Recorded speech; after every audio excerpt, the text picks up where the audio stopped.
might want to see how a master works at picking up his chicks.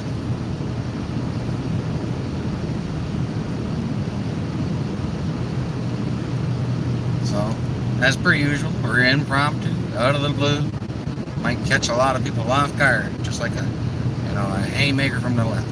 Oh, some cute chicks. Oh yeah, we're gonna get some cuties. That's for certain. So how is she going, Detroit?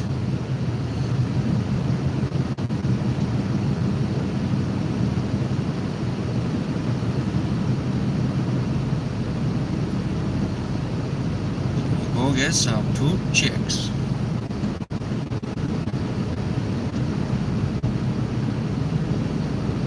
Canada's okay. She's a stormy day. It was a beautiful storm this morning. It's supposed to get more heavy later, but we had some lightning and thunder. It kind of caught me off guard. I woke up and I heard the rumbling and look at Karina, like, what the heck is that?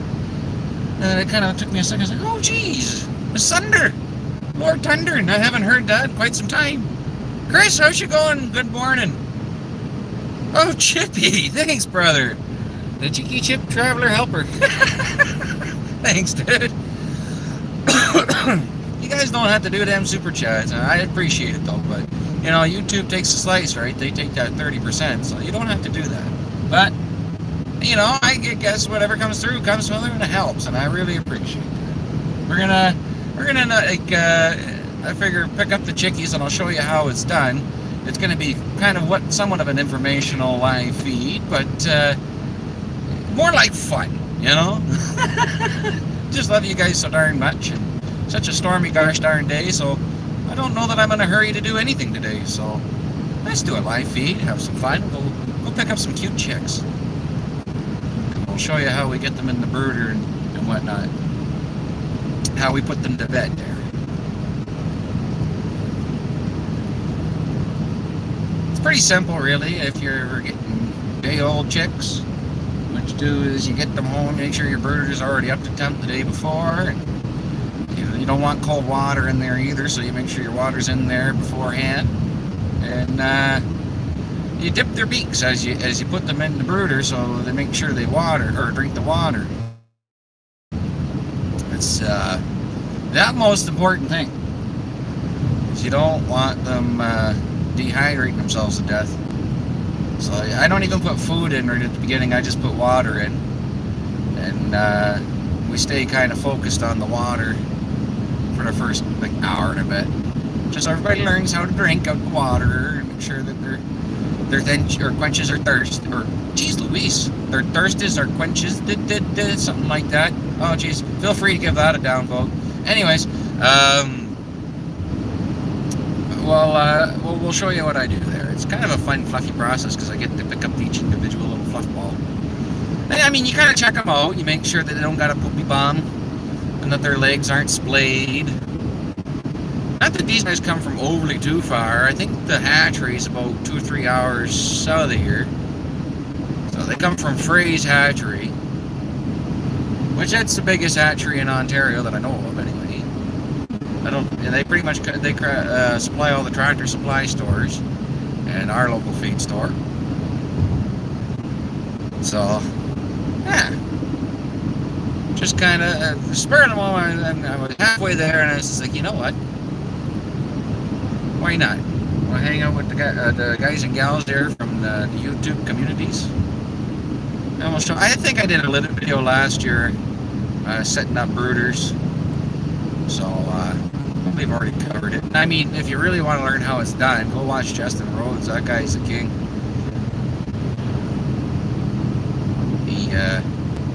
He's the farmstead king. Well, I mean, I guess he would say Joel Selton. That's the guy who taught him.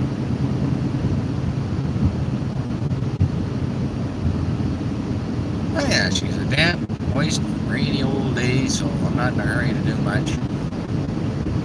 So you'll get to see us kind of come through the little town of Elmville and pull into the local feed store where I buy my chicken feed and stuff. And then you'll get to hear the squeaking and squawking of little newborn baby chickies. And next week, we're due for our small incubators due to hatch. So if everything goes well, we'll have a hatch out in the wee little incubator, and we'll get some real fresh chickies. And we might go live then too and show you guys just it happening as it goes down. To see ya. Blizzard over there in Manitoba, eh? That's what Jay was saying this morning. I was messaging him. He said that Saskatchewan is having a blizzard too. And I think it's supposed to snow here on Saturday, Sunday, God's honest truth. So, I mean, that's happening. That's not great. But that's Canada for you. Geez, what was it the other day? A few days ago, we had snow, sunshine, rain, wind, hail, everything. Yeah, thanks for bragging. Jeez. You guys have been in t-shirts all winter long.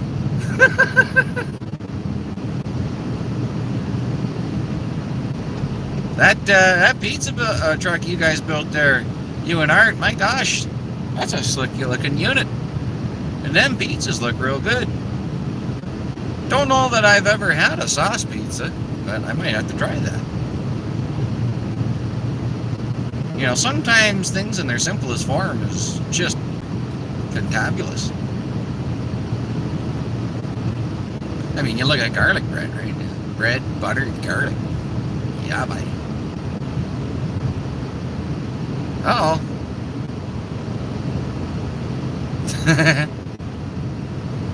Yeah, and then marguerite pizzas by you know, and I like a marguerite pizza. I haven't had one of them in a long time, and it's funny, just before you guys were making them, a week earlier, I guess, maybe. Billy, how's she going, buddy? Like the week before you put that video up there, I was actually saying to Gretza, I got the strangest craving for a marguerite pizza. But I usually go for a Canadian pizza when I get it, so that's the mushroom, bacon, and the pepperoni pizza.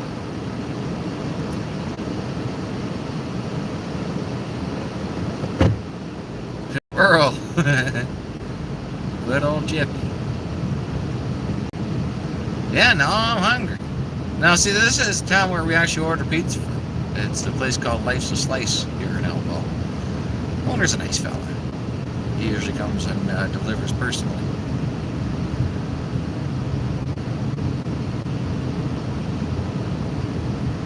But I don't think it would compare to a wood-fired pizza, though. My golly, everything's better freaking wood-fired. Pick up pizza. I don't know, they're open this early. I don't think they open till 11. But it's a good pizza, though, for an oven-baked pizza, you know. I think it must be a stone oven, but there's nothing like a wood. We have like one or two wood-fired pizza joints in some of the bigger towns outside of Hillsdale and stuff like that. So like if you go like Midland, I think it's called like Pie wood-fired pizza. And they're pretty darn good, man. But mind you, it depends on who's cooking the za. Because I've had some zas from there that are burnt to a crisp.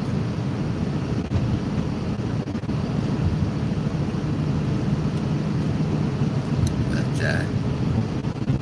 there's definitely an art to that wood firing pizza, man, right? It's just like there's an art to pit barbecuing and all that kind of stuff because you're dealing with wood heat. It's not the same switch that you flip every freaking time, right? So you get yourself a system down to work with.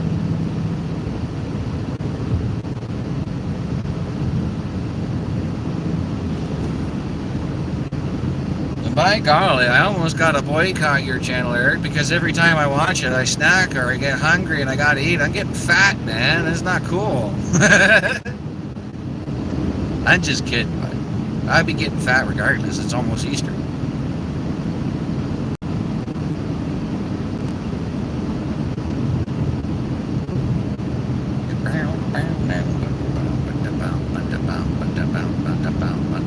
We're almost there.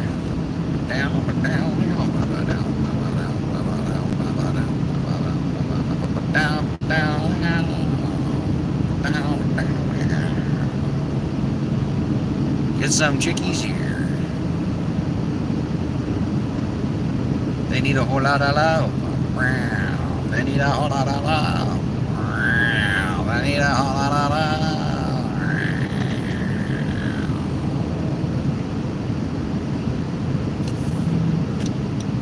McDaniels. Oh, we're getting some cuties. Oh, buddy. Uh-oh. Somebody brought their horse to the playground here. I'm a little late, to be honest with you. But like I said, I'm not in a hurry to do anything. That's the end.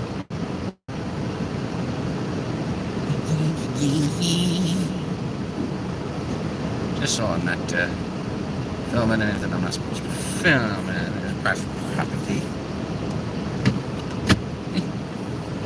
They got the old loader knot. I forgot my paperwork, but everybody knows me here, so it's not a big deal.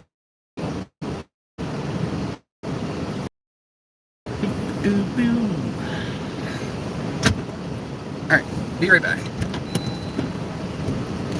With some cuties.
We're there, man. So they give them to you in these little boxes. There. Little Rhode Island BBs. I don't even know if you guys want to ride up there. You can ride down in the chickie box. Hang out with the chickies.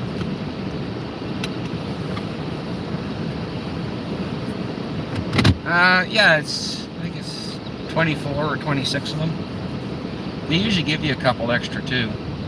So we can count them as we put them in. So you just know how many we got. Jeez, that's what I mean, I forgot my paperwork at home, so I don't even know. Can't remember. Cute Mimi. They're cute little guys, eh? While we wait for this car, yeah, I don't want you having another peek.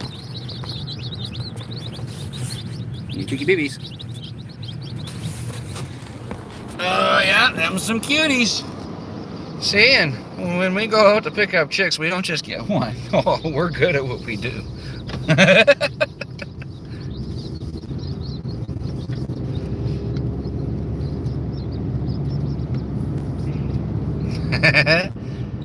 Well, you want to see hot chicks? Well, wait till we get broilers. Oh, buddy. You raise them, oh, they become hot chicks. They become roasted.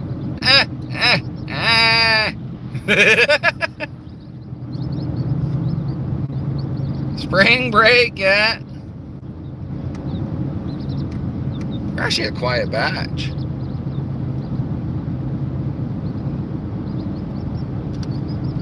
Very quiet batch of chicks this year.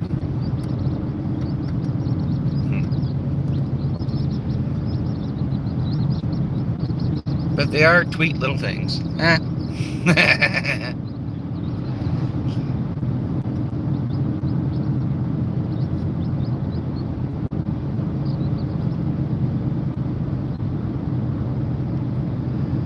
They are little tweeties. Yeah, but we'll get back. We'll put them in the brooder there. 20, okay. I thought I got more than 20. So my guess it'll be probably like 22 in there then. Because they usually give you 1 or 2 extra. Sometimes I've gotten like 3 extra one time.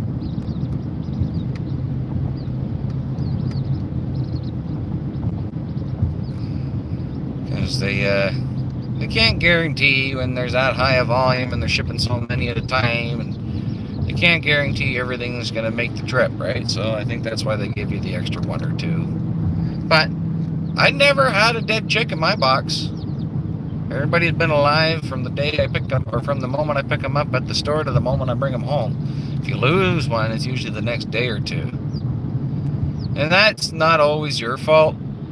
Sometimes it's genetic defects, or they get, picked on for whatever reason, or, it just could be a lot of reasons the chick could die. They got like a heart problem, or they get chilly.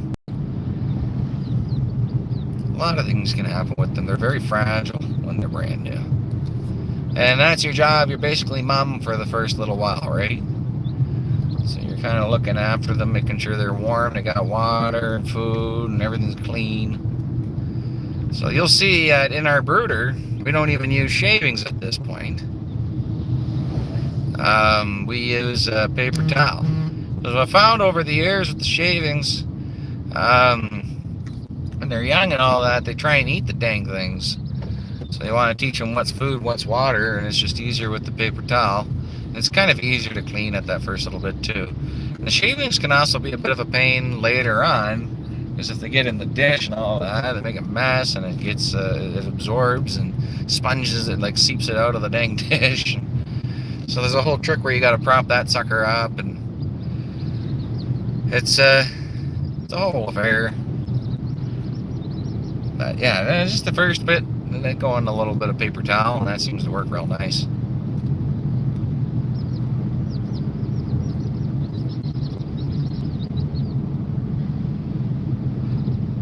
And then, I mean, end of the day, you just grab all the paper towel, fold it up, and lay more down, right? Or if you got a spare brooder, you can dress the spare brooder and then just prop them into the spare one, and clean the other one, and just keep on going back and forth. As long as you can keep them both warm, separate lights and stuff, right? how efficient you'd like to be. But gosh, yeah, they're an awful quiet bunch, aren't they? Maybe you guys have getting in trouble.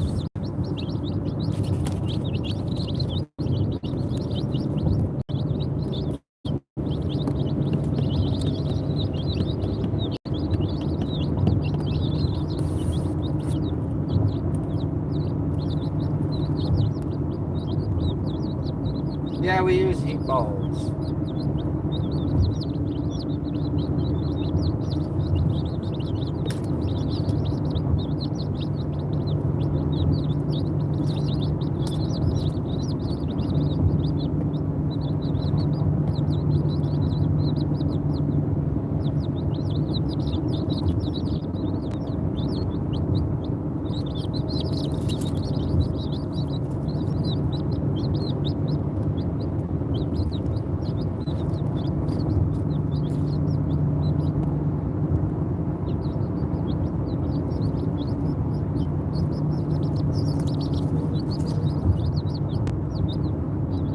Goats!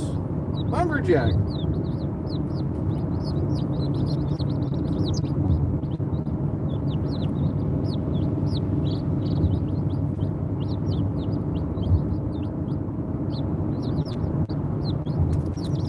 It's too bad Peppy hasn't shown up. We could stop for ice cream.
This would be kind of neat for me to like to rewatch later because I can kind of see what these guys get up to during the drive. Because I don't know that I've ever really seen too much of it.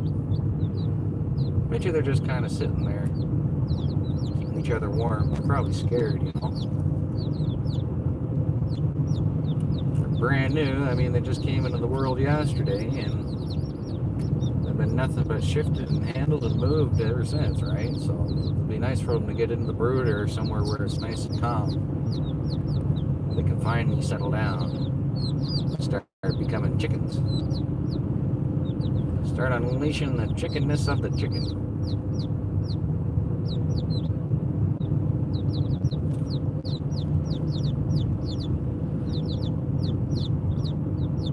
Well, like I said, these ones are Rhode Island Reds. They're a heritage breed.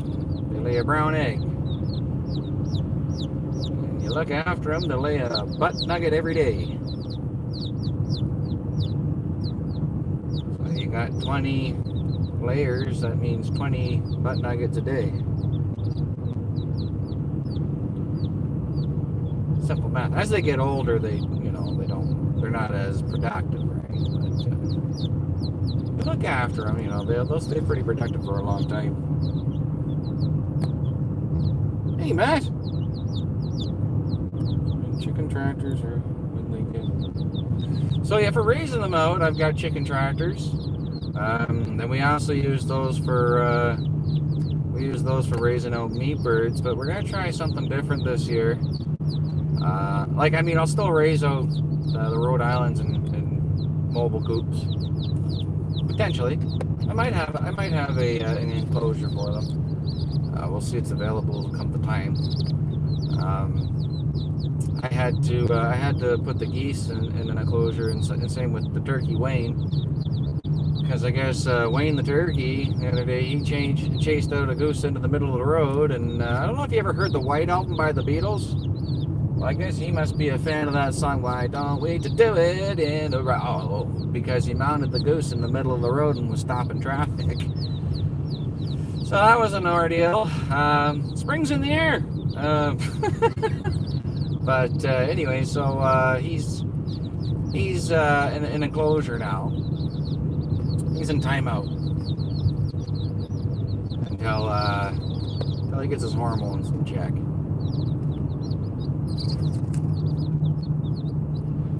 But yeah, I guess he must be a fan of the White Album. Why don't we just do it in the road? Because that's what he was doing. That silly bugger. And he's not a small turkey. I suppose the geese aren't exactly small either, but those poor people didn't know what they were driving up on.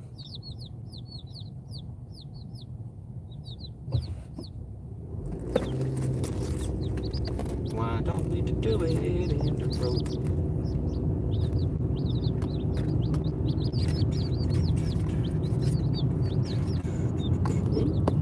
I realized that had rotated, sorry. I'm not really watching the phone so much, I'm just kind of holding it there so you can see the chickies. We're almost back at the homestead, so I'll put you back here so I can see what you guys are doing again. Because it is a beautiful little pine drive right here. 500, ooh, wow. I think last year we attempted at a $150 meat birds. We usually do about 100 meat birds, but it's just for us, right? We might give the odd one away. But last fall was a bit of a rocky road, just the way things went.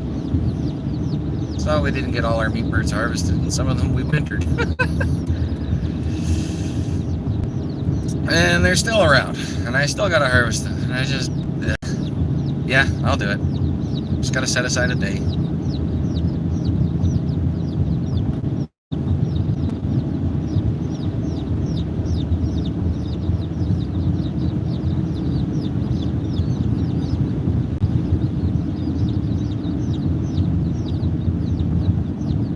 Yeah, that's a lot. I don't know how many roads he does, though. He does quite a few, too, and they do it mostly on his pasture, if not all on his pasture, so it's doable. You can butcher them yourself.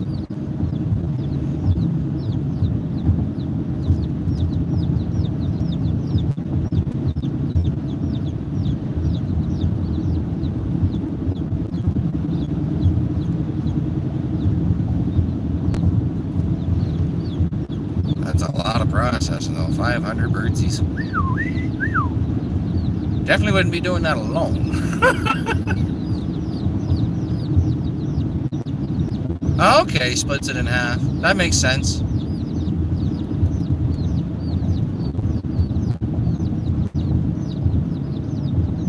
Yeah, it's not hard to clean them so much. It's just messy. Do you scald them when you pluck them? And do you have a plucker? We use the scalding pot, and I've got the plucker that goes on the drill. I wouldn't mind getting one of them big industrial units, but I don't really have any place to store it, so I just use the attachment for the drill.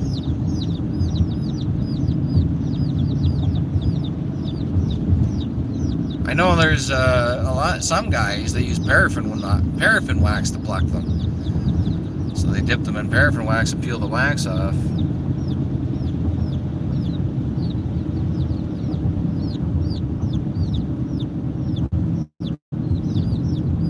They're mostly, what was that? Oh, you just skin them? those big, or I'll have to read that one. I'm able to give that a bit more attention here.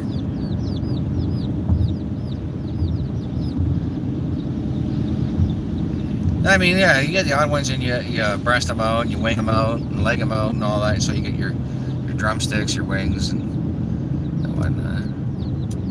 200. Oh, I have to take a look here at that one. We're almost home. We're almost there. Aha. So, just kind of so you know, like this is kind of what my eyes are doing most of the time, and I'm giving her a little shift down. Chippy again! Some pizza for lunch. Oh, jeez, I'm sure Mr. Bushman will appreciate that. Now that you've done that, we're probably going to have pizza for lunch. Alright, Lumberjack, you be safe, buddy. Don't work too hard, save some for the other guys.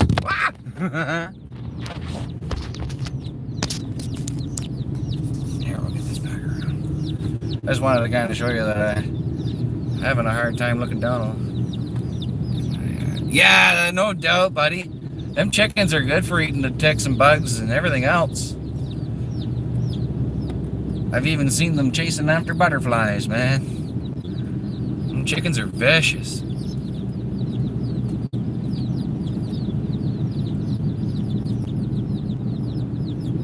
Chickens can be vicious. You made a plucker that goes on the drill, and we've got a big pot that...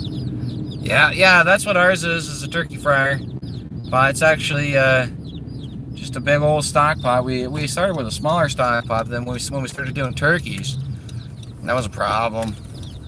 It didn't fit all the way in, so it was kind of cantankerous to pluck them ones. So we got the bigger pot.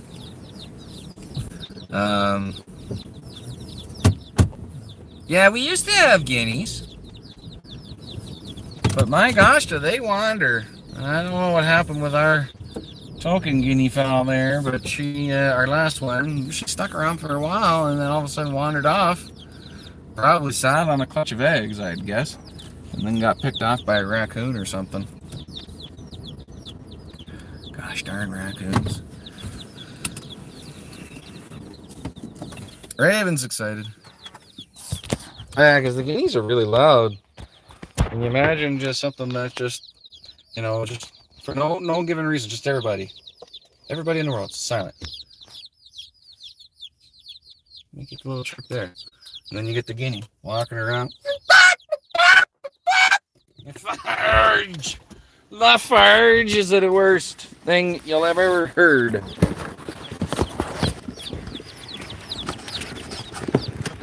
World's safest tube. Rocky. You know what? Rocky's the only one, his coop is the only free-ranging chicken right now. We might actually be able to find Rocky, Ray. Actually, you know, you want me to get chicken? Ah!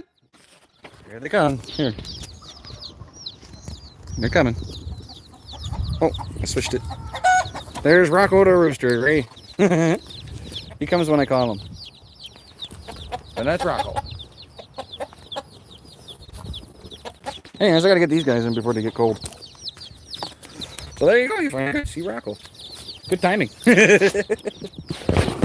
Hands are gonna set you on the box there. I got Fisker. You'd almost think he was royalty.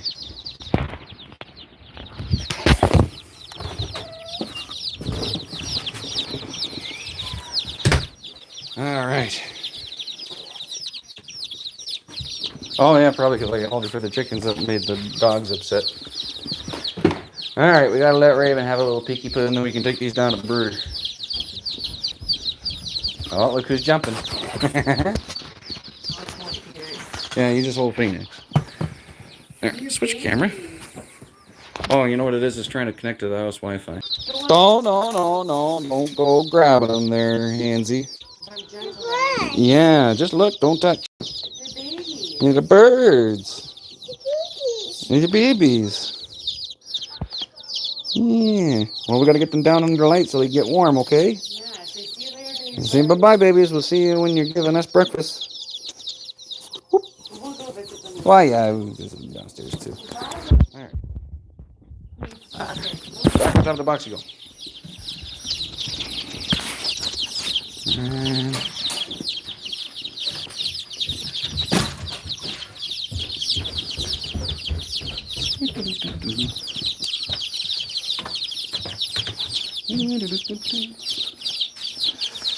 Alrighty. Okay. You guys settled in nicely here. So that's what we do. You kind of tuck their bottoms and feet up in your hand or whatever, your palm, and you let them drink a little bit. There you go. Realistically, you only need to do it for the first few. And they're kind of creatures of habit and followers and all that. They'll monkey see, monkey do for the most part. Once one figures it out, the rest of them kind of flock to it. And you're just dipping the beak in the water so they know that that's water. And they'll drink that little residue that gets there. And sometimes if they're thirsty, they'll go right back to it. And then the rest of them will be like, see, now this guy's going for it. There. Then it's just like domino. Just like domino effect. Then they'll all start drinking. Well, hey, I want some too. Well, you got a snack pack? I'll trade you my granola bar.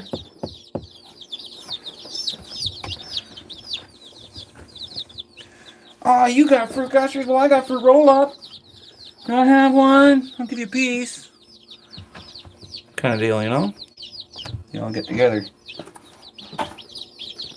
Or maybe it's more like the local water and all. Hey, Bob, you see the game last night, guy? Or water cooler, whatever you want to call it there.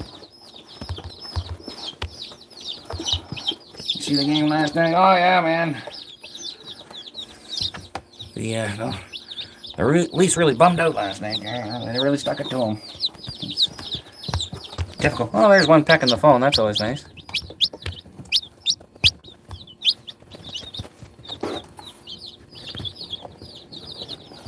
We do have a screen that goes over the top because once they start getting feathers, they already got a little bit of feathers on their wing. Once they get some feathers, then they can flutter and jump pretty high. But you can see now there's a way to tell that these are the females, which these are supposed to be all sexed female chickies. But there's a way to tell if you got a rooster with that on the wings. And I forget how that works. I'm no professional.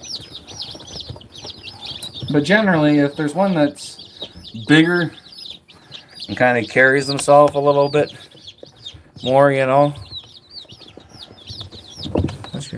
foot's fine. That'll be a roo.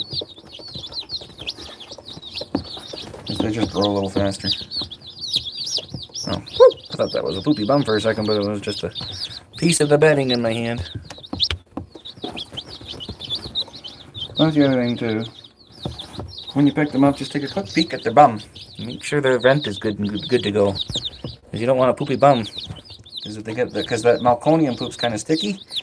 They get stuck there and they can't get the poop out. It'll back up and they'll die. You just want to make sure they got a good clean vent. It takes 2 seconds just to look.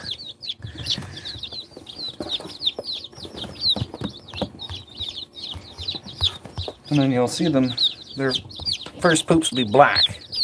And that's the meconium poop from when they drank the yolk sac inside the egg, right? There's a few black poops in the box. Like it'll be like black and maybe even a dark green sometimes. So don't be alarmed if you got black poop in there. It's not a big deal. It's just meconium poop.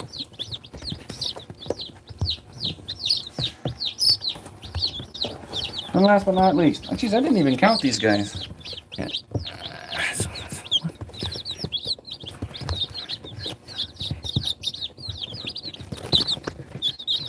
2021. So I think 22. I don't know if he was. I don't know if I counted that one. I think 21 or 22 there. Just a quick count around. And that's what they look like. Eventually, I'll tuck a little feed dish in the corner there in about an hour or so. I just want to make sure everybody drinks first. That's more important than food. Make sure they're drinking. Because, I mean, it's hot and dry under the heat lamp. Well, I mean, not hot. Well, I mean, it's warm and dry underneath the heat lamp. So you don't want to put these guys in in the desert without water. Oh, so there's that black poop, the meconium poop. Don't be alarmed by that. That's just their first. Don't, and yeah, they'll want to eat it, and I mean, yeah. But yeah, when they start pooping, you know, you give them a little while after that, you're gonna want to put food in there because they're just gonna be eating the dang poop. Yeah, that's what that. So I'll give these guys a little bit to settle in, and then we'll be putting some food in there, and then they'll be happy. So one thing I know about birds, they like to eat. Alrighty. Well, I guess we need to have pizza for lunch now, don't we? Oh, geez, it's not even 11 o'clock yet, though. Place isn't even open.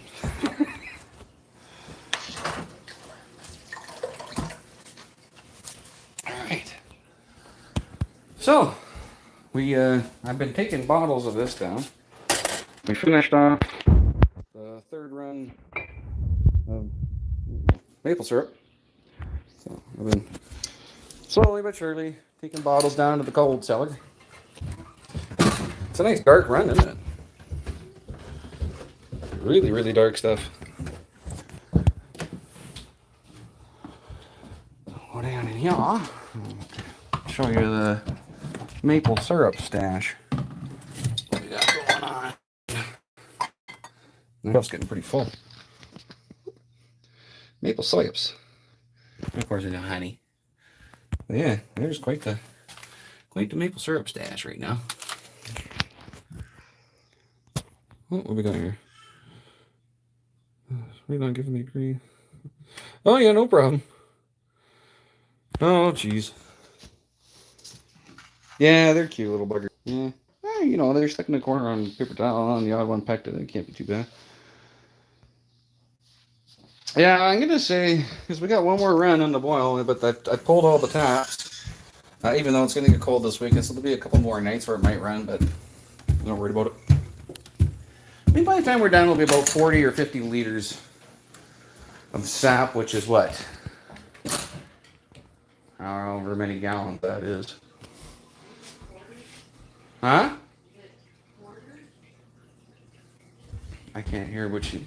Did you even hear what she said? This is what I deal with. Is it quarter?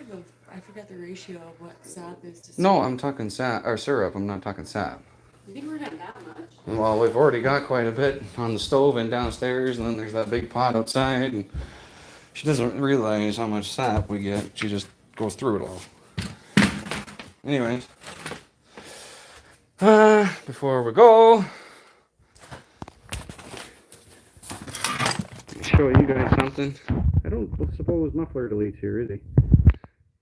Oh well.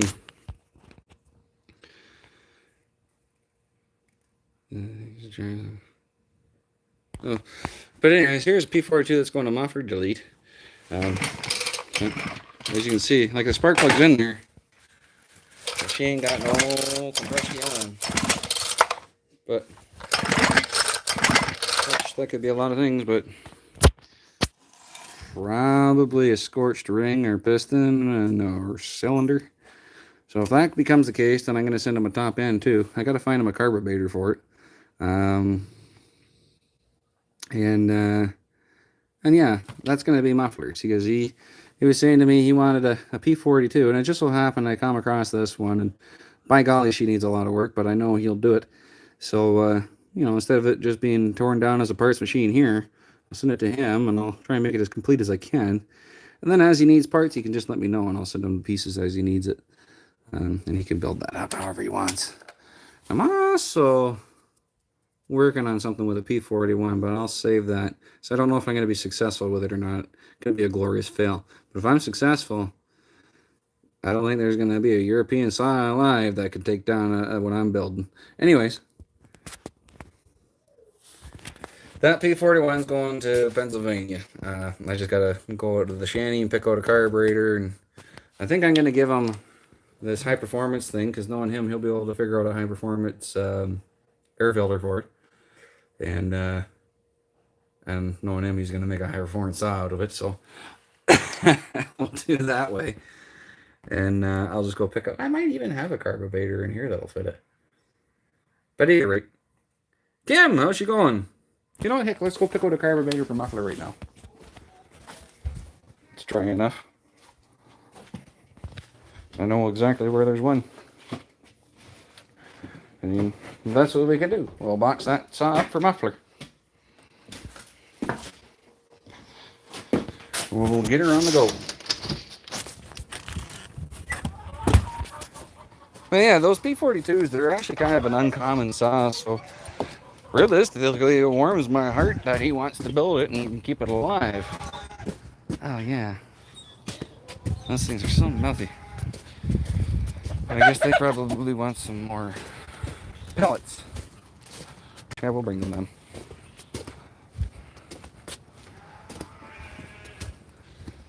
Ugh. Alrighty. That'll be the animal right there. Now, should we give him a Wallabro or should we give him a Tillotson? I usually have better luck with these Tillotsons. But I think this one's a bit more skookum carburetor. You know,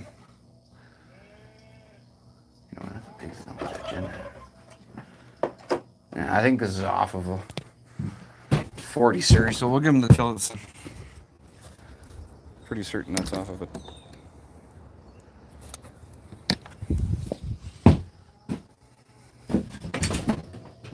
No, it isn't.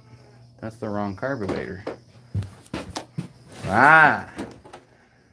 Okay. This Walbro is off of a 40 series, so it's doity. Very doity, but that's okay. Probably need a rebuild anyway. We'll give him a kit. We'll give him a rebuild kit too. Na, na, na, na.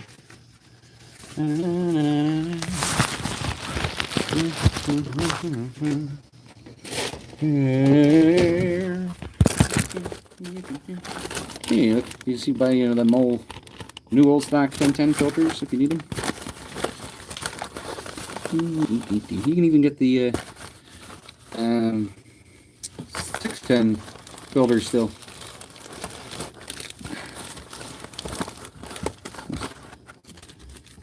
Yeah. Okay. Here's a 610 filter. Alright, let's go get this and we'll package it up for Mr. Muffler. I think we'll call it a day. I don't want to bore you guys too much. Oh, Jesus. That's the wrong carb kit. Wrong STC. Or wrong Robles. Wrong Wallabro. Sorry. The smaller one. The one for the STC. So, let's find the one for the STC. Tillotson.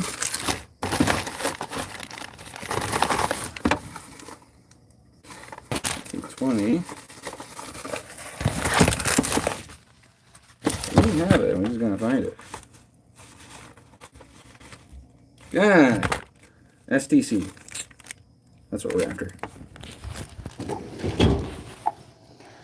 Because this is Volvo STC. So it should work.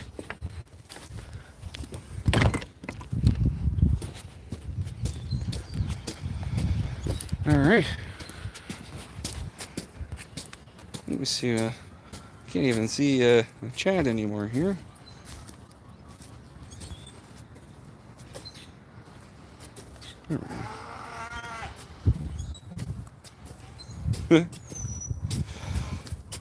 Yeah, hopefully I'm not boring you guys too much. I should probably just do this on my lonesome. Nobody wants to hear a darn tape gun go off, do they? Plus, I gotta feed these sheep. How did their... Jeez, their feed bucket got rolled into the shit. Alrighty. We're here. So, we now have the carburetor, carb kit, and a little air filter thing. This is the one that was on. I'll send it with it, just in case he wants to put it to the other filter style. But I'm pretty sure he's going to want to do a stack filter or something like that. Something crazy, knowing Muffler. He likes that high performance wild kind of saw. Oh, where'd the screw for that go? There it is. So, I'll bolt it together though. I'm not going to be a jerk. I'll stuff it on there for him. I think that's all it needs though. But yeah, there ain't no compression happening there. So, I don't know what he's in for. I never did look into it.